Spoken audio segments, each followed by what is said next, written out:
റസ്മിന്റെ രണ്ട് ക്രഷുമായിട്ടാണ് ഇന്നലത്തെ BB+ start ചെയ്യുന്നത്. നിങ്ങൾ എത്ര പേര് അത് കണ്ടു കാണുമെന്ന് എനിക്കറിയില്ല.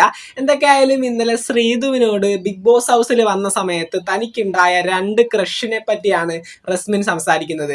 ഇതിനെപ്പറ്റി സംസാരിച്ച് വന്നതിന്റെ ആദ്യം തന്നെ ശ്രീധുവിനോട് നമ്മുടെ റസ്മിൻ ചോദിക്കുന്നുണ്ട്, ഈ ഒരു സമയത്ത് നിനക്ക് ബിഗ് ബോസിൽ ആരോടെങ്കിലും ക്രഷ് തോന്നിയിട്ടുണ്ടോ, അല്ലെങ്കിൽ ബിഗ് ബോസിലേക്ക് വന്ന സമയത്ത് ഏതെങ്കിലും ഒരു കണ്ടസ്റ്റന്റിനോട് നിനക്ക് ക്രഷ് തോന്നിയിട്ടുണ്ടോ? അപ്പൊ തന്നെ ശ്രീധു പറയുന്നുണ്ട്, ഈ ഒരു സമയം വരെയും എനിക്ക് അങ്ങനെ ഒന്നും തോന്നിയിട്ടില്ല.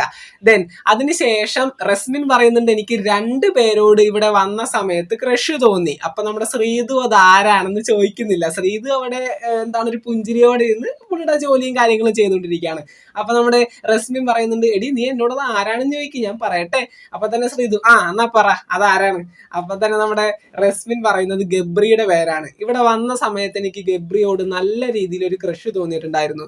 പിന്നീട് അവന്റെ വായ തുറന്നപ്പോൾ എനിക്കതില്ലാതായി. കാരണം ഗബ്രി വയലന്റ് ആയിട്ടൊന്ന് സംസാരിക്കുന്നതും പിന്നീട് ഓരോ കാര്യങ്ങൾ ബിഗ് ബോസ് ഹൗസിൽ സംഭവിക്കുന്നതായിരിക്കും നമ്മുടെ റസ്മിൻ ഉദ്ദേശിച്ചത്. അങ്ങനെ ഗബ്രിയോടുള്ള ക്രഷ് അങ്ങനെ പോയി. പിന്നീട് എനിക്കിവിടെ ക്രഷ് തുടങ്ങിയത് നിന്നോടാണ്, ശ്രീധുവിനോടാണ് എനിക്കിവിടെ ക്രഷ് രണ്ടാമതായിട്ട് തോന്നിയത്. അങ്ങനെ രണ്ട് കണ്ടസ്റ്റന്റിനെയാണ് നമ്മുടെ റസ്മിൻ പറഞ്ഞിരിക്കുന്നത്. ഇവർ രണ്ടുപേരും രണ്ട് പ്രേമക്കുരുക്കുകളിൽ കുടുങ്ങിക്കിടക്കുന്നവരാണ്, നമ്മുടെ ഗബ്രി ജാസ്മിൻ ആയിട്ടും ശ്രീധു അർജുനായിട്ടും. അപ്പോൾ ഈ ഒരു ക്രഷ് ശ്രീധുവിനോട് റസ്മിൻ ആദ്യം തന്നെ ഗാർഡൻ ഏരിയയിൽ വെച്ച് പറഞ്ഞിട്ടുള്ളതാണ്. ഗബ്രി ഇതുവരെ ഈ ഒരു കാര്യം അറിഞ്ഞിട്ടില്ല. ചിലപ്പോൾ ഇനി അറിഞ്ഞേക്കാം, ശ്രീധു വഴിയോ അങ്ങനെ എന്തെങ്കിലും. അപ്പോൾ ഇതിനകത്ത് നല്ല രീതിയിലുള്ള ഒരു ഗെയിമിന്റെ സാധ്യത ഞാൻ കാണുന്നുണ്ട്.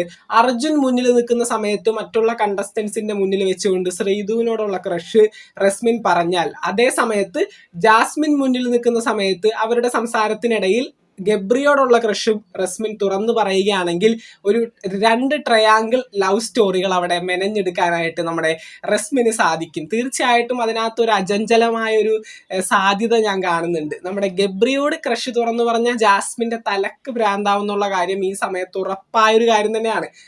ഗബ്രി ആ ഒരു സമയത്ത് അത് പുഞ്ചിരിയോടെ കൂടിയാണ് ഏറ്റെടുത്തതെങ്കിൽ ജാസ്മിൻ ആ സമയത്ത് തന്നെ ക്വിറ്റ് ചെയ്ത് പോകാനായിട്ട് സാധ്യതകളുണ്ട്. അപ്പൊ നല്ല രീതിയിലുള്ള ഗെയിം അവിടെ കളിക്കാനായിട്ട് റസ്മിന് സാധിക്കും. അതേ സമയത്ത് അർജുൻ ശ്രീധുവിനെ മാത്രം നോട്ടമിട്ടുകൊണ്ടാണ് ബിഗ് ബോസ് ഹൗസിൽ ഈ ഒരു സമയത്ത് നിൽക്കുന്നത്. പുറത്തേക്ക് പോകുന്ന സമയത്ത് ശ്രീധു കൂടി ഉണ്ടെങ്കിൽ കൊള്ളാം എന്നുള്ള രീതിയിലാണ് അർജുൻ നിൽക്കുന്നത്. ഈ ഒരു സമയത്ത് നമ്മുടെ ശ്രീധുവിനോടും തുറന്ന് റസ്മിൻ ഈ ഒരു ക്രഷ് പറയുകയാണെങ്കിൽ അർജുനും അത് നല്ല രീതിയിൽ തന്നെ കൊള്ളാനും ഗെയിം കുറച്ചുകൂടി ഇമ്പ്രൂവ് ആവാനായിട്ടുള്ള സാധ്യതകൾ കാണുന്നുണ്ട്. എന്തൊക്കെയായാലും ഇതൊരു പേരുദോഷമായിട്ട് റസ്മിന് മിക്കവാറും മാറും. കാരണം ഒരു ഫീമെയിൽ കണ്ടസ്റ്റന്റിനോടും ഒരു മെയിൽ കണ്ടസ്റ്റന്റിനോടും ഒരുപോലെയാണ് ക്രഷ് തോന്നിയിരിക്കുന്നത്.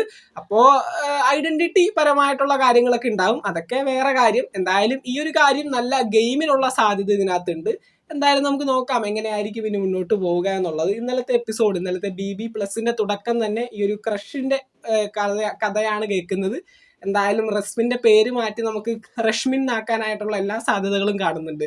ചിലപ്പോൾ കോളേജിലൊക്കെ പോകുമ്പോൾ ഫിസിക്കൽ എഡ്യൂക്കേഷൻ ടീച്ചർ അല്ലേ, ഇരട്ടപ്പേര് വീഴാനായിട്ടുള്ള സാധ്യതയുണ്ട്.